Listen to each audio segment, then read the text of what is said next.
சாப்பிட்டுட்டே பார்த்துட்டு இருப்பான்.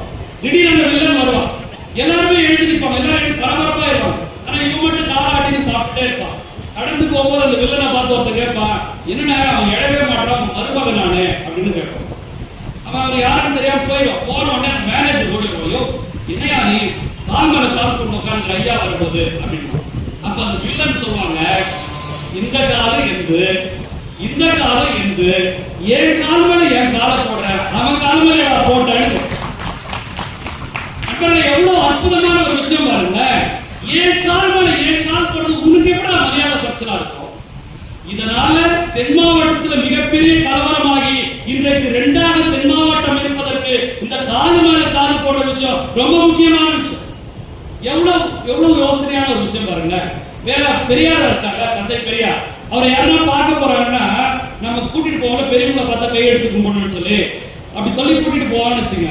பெரியாரை பார்த்து குழந்தைங்க கையெடுத்து கூப்பிட்டாங்கன்னா பெரியார் கூப்பிட்டு, ஏப்பா என்னப்பா பிள்ளைய வளர்த்துருக்குற, அது என்ன கும்பிடுற பழக்கம், வணக்கம் ஐயான்னு சொன்னா போதும், சிரிச்சா போதும், அது எதுக்கு கும்பிடுறது என்று பெரியார் சொல்றார்.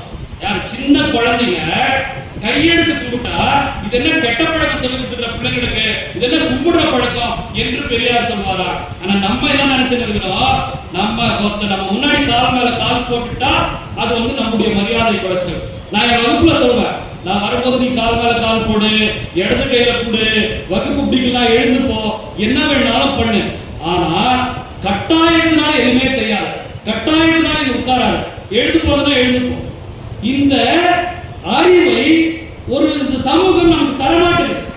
இந்த அறிவை இந்த சமூகம் கொடுக்க மாட்டேங்குது.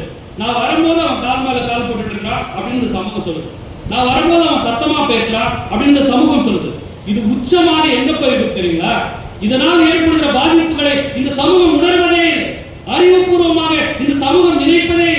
அடுத்தவனுக்கு வலியை நீ உணரலடா, உன்னுடைய அறிவினால என்னடா பயன் என்று வள்ளுவர் கேட்கிறார்ல. அடுத்தவன் வலியை உணர்ந்தா ஒருத்தன் கீழ்சாதி நம்ம சொல்லுவோமா? இதை விட உச்சமாக நம்ம வந்து சொல்றேன், அடுத்தவன் வலியை உணர்ந்தா அடுத்தவன் குடிக்கிற தண்ணியில மலர்த்த கலக்கிற இந்த ஈன புத்தி நமக்கு வருமா? இந்த புத்தி நமக்கு வருமா? அடுத்தவன் குடிக்கிற தண்ணியில இந்த வேலையை செய்வது எந்த அறிவு? இதை வேலைக்கு பார்ப்பது எந்த அறிவு? என் வீட்டின் தெருவின் வழியாக ஒரு பிணத்தை தூக்கி கொண்டு போனால் தீட்டாகிவிடும் என்று சொல்கிறது எந்த அறிவு? என் தெருவில் செருப்பு போட்டு போனா தீட்டாயிரம் சொல்றது எந்த அறிவு? எனக்கு முன்னாடி கபடியில நல்லா விளையாட்டா அது வந்து எனக்கு வந்து மரியாதை குறைச்சல் அப்படின்னு சொல்றது என்ன அறிவு? என் பொண்ணை ஒருத்த விரும்பிட்டா அது என்னுடைய கௌரவ குறைச்சல், என்னுடைய சமூக